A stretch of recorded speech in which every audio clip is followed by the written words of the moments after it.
এক মা তার সন্তানদেরকে ঘুম পাড়িয়ে রেখে বা কান্না থামানোর জন্য চুলার মধ্যে পানি চড়িয়ে দিয়েছে, জাল হচ্ছে, বাচ্চারা দিকে কাঁদছে। ওমর রাদিয়াল্লাহু আনহু বলছেন যে মা, আপনি বাচ্চাদেরকে খাওয়াচ্ছেন না কেন? বাচ্চারা কাঁদছে। ওই মহিলা বলছে, হাযা বাইনি ওয়াল্লাহি হাযা বাইনি ওয়া বাইনা ওমর, আল্লাহর কসম করে বলছি এই ফয়সালা আমার ওমরের আল্লাহর মাঝখানের বিষয়। আমি আল্লাহর কাছে ওমরের নামে বিচার দিব। কি বিচার দিবেন? ওমরের জামানে আমরা না খেয়ে আছি, এখানে কি, এখানে কোনো খাবার নাই, তাহলে কি আছে? এখানে পানি আছে। বুঝলাম না বিষয়টা কি।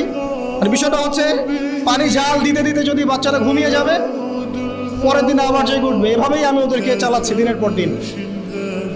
চিন্তা করতে পারেন? এই কথা শোনার সাথে সাথে ওমর রাদিয়াল্লাহু আনহুর কলিজা কেঁপে উঠল। পায়ে আবার মদিনায় গেলেন, বাইতুল মাল যেখানে থাকে সেখান থেকে ময়দা বা আটা বা এইসবের বস্তা নিজের কাঁধে উঠালেন, নিজের কাঁধে।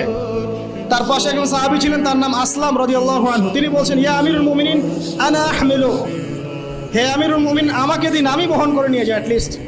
তিনি বলছেন, না, তুমি কি কিয়ামতের মাঠে আমার পাপের বোঝা বহন করবে? নিজের হাতে বহন করে সেই মহিলার বাসায় গেলেন, নিজের হাতে রান্না করিয়ে বাচ্চাদেরকে খাওয়ালেন।